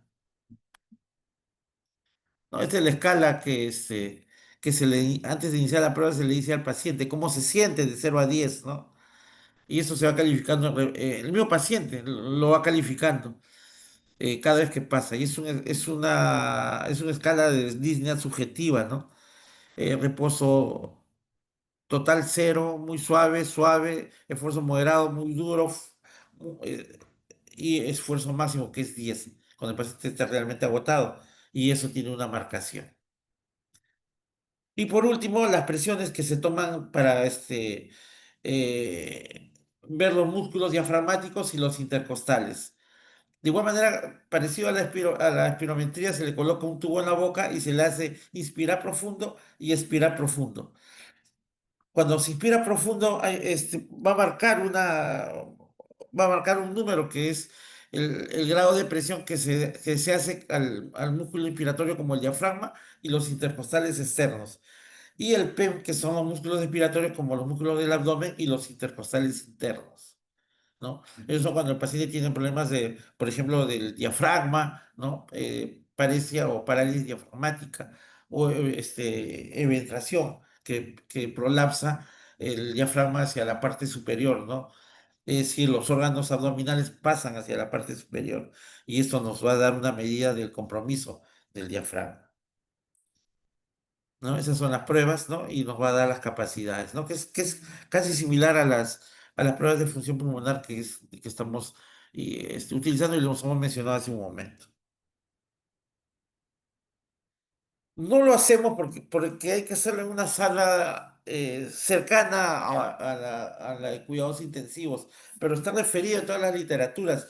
El test de metacolina es un test de provocación bronquial para demostrar la hiperreactividad bronquial con una espirometría, entre comillas, aparentemente normal. El problema es que se usa la metacolina y pues es es muy dócil, ¿no? Es muy irritante, de tal manera que si nosotros estimulamos a un paciente con una espirometría normal, la obstrucción puede ser muy severa, que puede llevar inclusive a intubar al paciente. Entonces, es peligroso.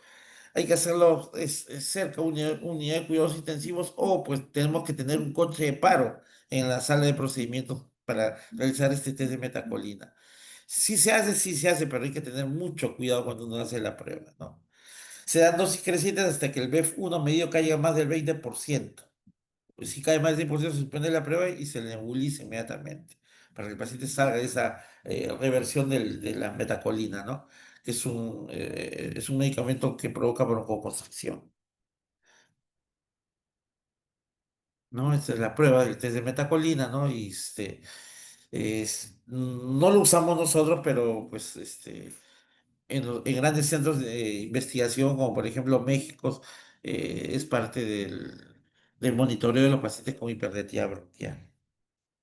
Creo que es la última. Listo.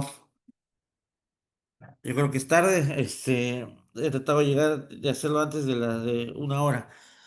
¿Alguna pregunta? ¿Todo ok? ¿Sí? Todo claro, doctor. Ok, muy bien. Me han dejado el último turno, son bien malos, pero ya, pues, la próxima semana a las 9 esperamos que no haya ningún retraso y podamos hacer la segunda clase, que es de imágenes, imagenología. Doctor, disculpe. Para la prueba de espirometría se estaba usando en la última guía el link. ¿Podría explicar eso? Perdón, perdón.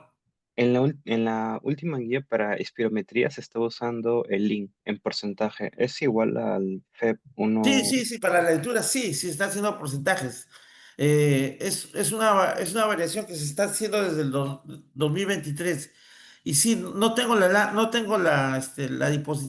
diapositiva, pero sí se están haciendo estos valores para hacer una adecuada lectura de la espirometría. Es cierto, se lo puedo dar al delegado para que lo comparta. Gracias, doctor. Sí. ¿Alguna otra pregunta? Listo, doctores. Eh, Muchas gracias, buenas noches.